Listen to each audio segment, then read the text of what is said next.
Здравейте и добре дошли в днешното видео. Весела Коледа! Нека има здраве, мир, топлина и уют във вашите семейства и всички около вас да са здрави. Днес ще поговорим на една по-различна тема. Няма да е ревю на определена книга, а ще си поговорим за изминалата книжна 2023 година. Ще си поговорим за това, кои книги успях да прочета, кои книги ми направиха впечатление и какви книжни срещи имах. С изключителна радост искам да ви споделя, че през тази година имах няколко книжни открития на български автори. Започвам с Симона Панова. За съжаление, книгата Змей кръвник в момента не мога да ви я покажа на девизо, но автора препоръчвам с две ръце, защото тя пише просто прекрасно. Толкова красиво и толкова пленяващо, че когато започнеш да четеш нейните книги, не можеш да спреш. Следващия автор, с който продължавам, отново български, е едно мое книжно откритие. В жанр, който не съм си представила, че някога би ми харесало нещо от него. А именно Пермафрост на Васил Попов.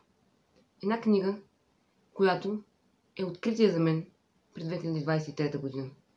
Страшно много се радвам, че успяхме да се срещнем с автора в литературен клуб Книжни пътешественици, където той дълго и нашироко ни разказа любопитни моменти от създаването на романа, както и си поговорихме и за неговите бъдещи проекти.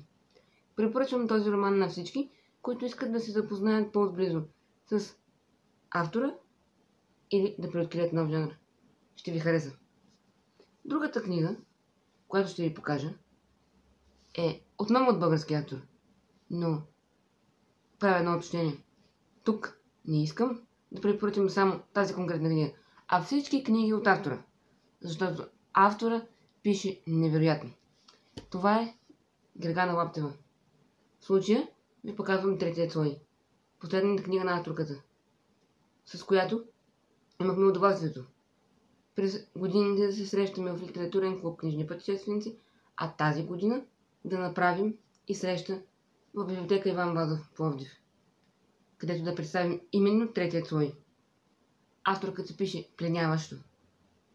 Сякаш ще принася на местата, за които говори. Препоръчвам горещо всяка една от нейните книги, защото ще се радвате с героите, ще обикаляте прекрасни места и ще искате да пътувате именно там, където ви води авторката. Прекрасно пише Гергана Лаптева. Това е български автор, който с гордост ви препоръчвам. Следващият автор е ново откритие за мен. Съвсем наскоро го открих. И това е така, тъй като и книгата, която ще ви покажа, е дебютна за него.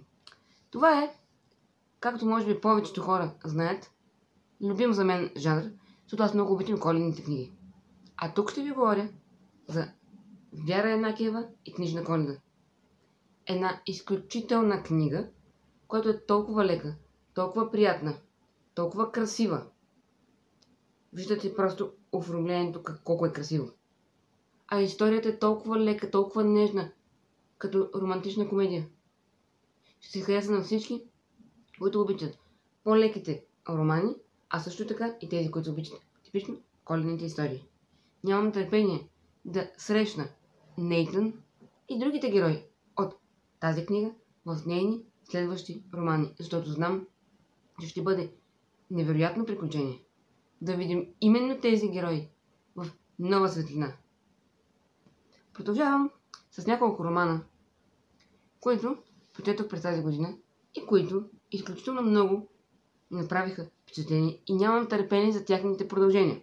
А именно, това са книги на Novel Start Books, а именно Шапкарите и 6 Алени Жарева. И двете книги са прекрасни. Шапкарите, виждате, първо тази невероятна корица. Няма как да не се влюби човек в нея.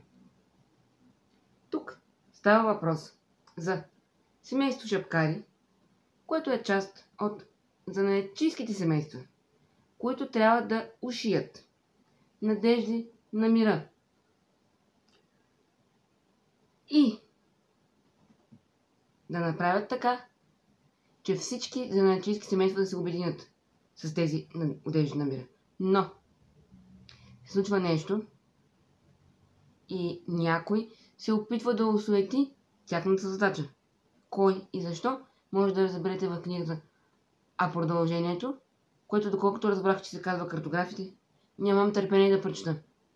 А срещата, която имахме в Литературен клуб Книжни пътешественици през тази година с издателството, беше вълшебна.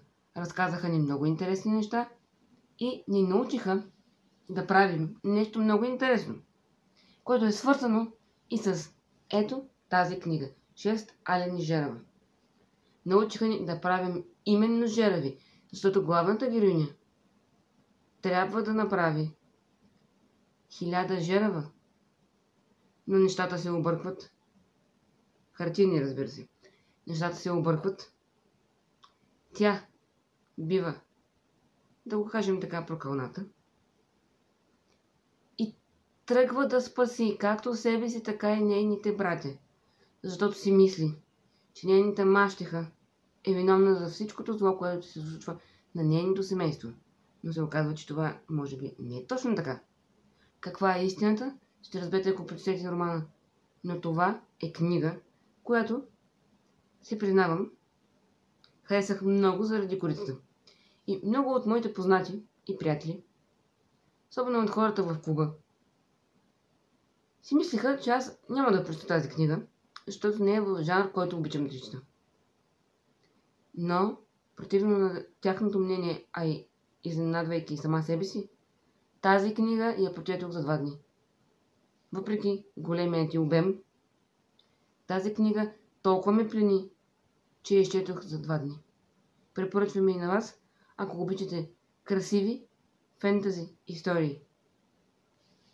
Продължавам с няколко книги, които страшно много харесах и които препоръчвам горещо.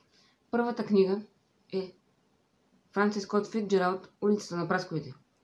Едно пътешествие на Фицджералд и жена му Зелда през Америка до родното място на Зелда и случките, които им се случват по време на пътуването. Такъв смях, такова удоволствие от тази книга. Смяла съм се с глас и дори съм я чела на своя мъж на глас. Защото няма как да не споделиш това удоволствие, което предизвиква книгата. Въпреки малкия си обем, историята е толкова добре написана, толкова красива, че се пренася именно там, по улиците и магистралите, по които пътува Фицджералд. И случките, които му се случват. Те са колкото нелепи, толкова интересни. Другото, което искам да ви препоръчам, е една прекрасна книга, която очаквах с голямо нетърпение. А именно "Шепотът на пчелите" на София Сеговия. Мексиканска авторка, която толкова добре описва нещата, които се случват в Мексико, в тези необятни места, които ние не познаваме толкова добре, защото и културата ни е далеч от тяхната и не сме толкова добре запознати с тяхния бит, с тяхната народност, с нещата, които те имат за ежедневни или тяхните традиции. И затова нещата са доста по-далечни за нас. Но тази книга ни среща с Симонопил, който по незнайни причини е закрилен от пчелите. И едно добро семейство го намира. Той става част от тях. Книгата ни запознава с мексиканския греб, с инфлуенцията и мексиканската революция. Всички тези трудни и сложни неща, които се случват на мексиканците, са толкова добре представени тук, че веднъж докоснал се до страницата на тази книга, няма да искаш да спреш да я четеш. Препоръчвам горещо "Шепотът на пчелите" от София Сеговия, а оформлението е просто прекрасно. С 2 ръце препоръчвам тази книга. И другата книга, която също горещо искам да ви препоръчам, е Книгата на Джейк Аделстейн "Пороците на Токио". Една книга на един американски журналист, който работи за японски вестник и разкрива неподозираните тайни на Япония. Тайни, които само човек, който се зарови надълбоко в мафията, в документите за измами, за всякакви злини, които са се, така да ги кажа, се случвали в Япония, може да ни разкаже. По тази книга има и филм, който също горещо препоръчвам. Но романа, въпреки големият си обем, се чете изключително лесно, леко и много приятно. Това е книга, която съм убедена, че ще ви завладее и много ще ви хареса. Това са част от книгите, които направиха много голямо впечатление през годината. Но не са само те. Има толкова много книги, до които се докоснах. Автори, нови за мен, а и стари, до които се докоснах и които страшно много харесах. Годината, смея да кажа, че беше прекрасна. Беше невероятно удоволствие да се потопя в тези светове и да изживея тези приключения. Също така, през годината се случиха и много любопитни срещи, както в литературен клуб "Книжни пътешественици", така и в Народна библиотека "Иван Вазов" в Пловдив.